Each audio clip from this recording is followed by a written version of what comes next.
If you're not sending follow-ups, you're losing a ton of leads. Even one follow-up can increase your chances of getting a reply by up to 40%. Why on earth would you skip that? Today, let's talk about follow-ups. Are they relevant today? Do they still affect your engagement rate or maybe increase the likelihood of spam issues? Will they still make a difference in 2025? And if so, how to use them in your outreach? Oh, and spoiler alert, once you watch this video, you'll be able to redefine the way you do follow-ups and boost your reply rate. And this means money. So stay tuned, because in the end of that video, I'll show you the sequence that worked best for me. Why follow-up matters. Every email campaign consists of opening email and sometimes, but not always, at least one follow-up. We tend to think that opening email does all the work for us, so we focus mostly on it and master every detail in that message. The thing is, it might not be enough. There is no doubt that the sheer philosophy behind a follow-up works. After all, who doesn't need a reminder from time to time? We receive a ton of emails, and some estimates say that globally 300 billion emails are being exchanged every day. Can you imagine that? Well, no wonder the emails can go unnoticed. Regardless of the best copywriting skills and most targeted personalization, if you're swamped with your work, you can miss an email. It can get lost in your inbox among other offers, usually work-related stuff. That's rather unavoidable. But what is avoidable is giving up too early, because that's precisely the moment when you should step in and help your prospect with nothing else but a gentle follow-up. How to craft a follow-up? First thing I do is to think about what your follow-up brings to the table, and it should definitely bring some value to your prospect. You can stick to generic, just making sure you received my previous message, but let's face it, you can and should do better than that. Such a generic follow-up will most likely be ignored or thrown to trash right away. Why? Because it says nothing about the context here. It actually requires additional work from your recipients, as it's suddenly on them to figure out who you are, what do you want from them, and what the previous email could have been about. A better approach would be to either bring some actual value, like case study mixed with a gentle reminder or a question if it's still relevant to them.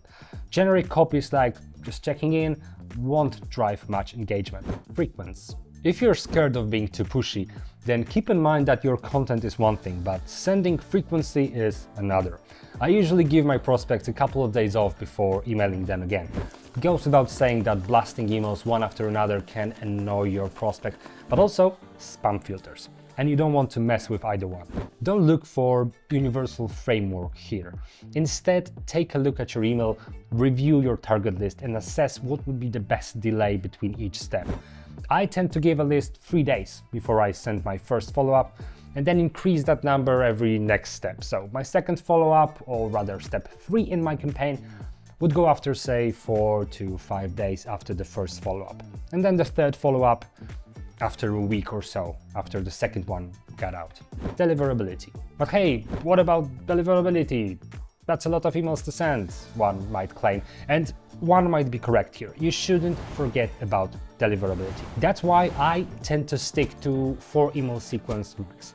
The more emails you have, the lower the engagement rate gets at every step. That's a natural thing and nothing to be surprised about. Usually the first follow-up should be somewhat similar in results to the opening email, but the latter the step, the worse it can get. Watch your open and bounce rate to see if your follow-up performs good or rather so-so. And if the latter, be open to adjustments. How to stay safe with follow-ups? Rules are similar as with opening cold emails. Keep it short, keep it natural, human-like, and keep it simple. So, don't overload the content. You're sending a reminder, not an opening email. Try to sound like a human, so avoid tons of salesy language or money-making phrases. Keep it plain simple, like you would be reaching out to a friend, without blasting links and images all over the place, and especially without overcomplicating your message. How do you help your results? One thing to remember here is that if your emails do not drive engagement, they do not really help your email reputation.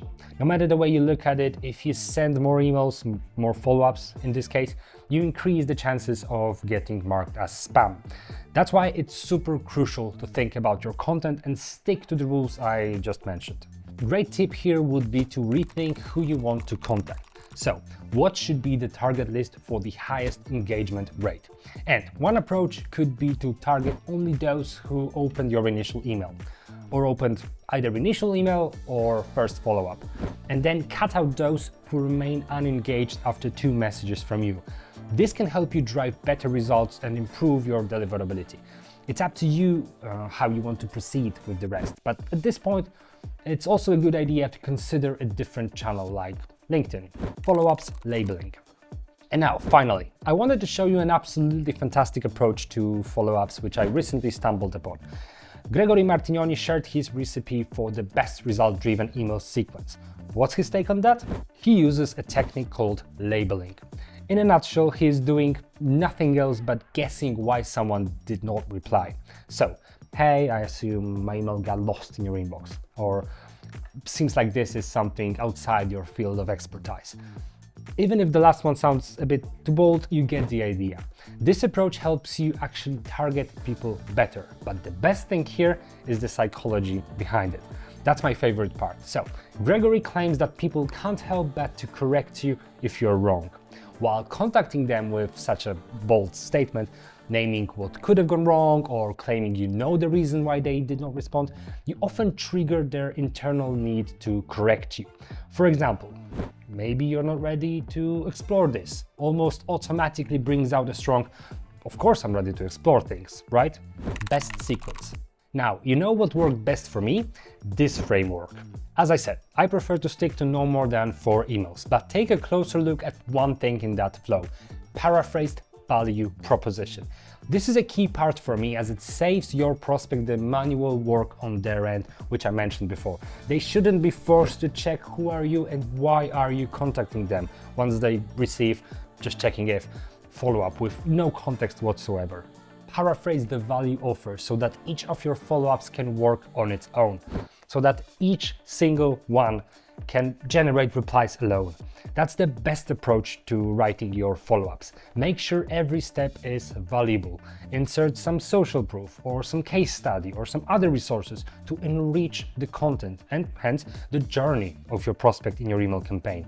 Remember about the frequency, remember about the deliverability, and remember about follow-up labeling method by Gregory Martignoni. Gregory says that 60% of his sales calls come from follow-ups. And if you want to do your follow-ups right, you might want to keep that hidden psychology of emailing in the back of your head. Our data shows that if done right, a follow-up can increase your reply rate by 40%. And that's a value you can't just brush off. Stick to the rules I mentioned here, keep in mind Gregory's golden tip, and tune up your sending strategy for further steps in your campaign. And if you're into hidden psychology behind things, we recently released a great video on such mystery tips for doing cold mailing better than your competitors.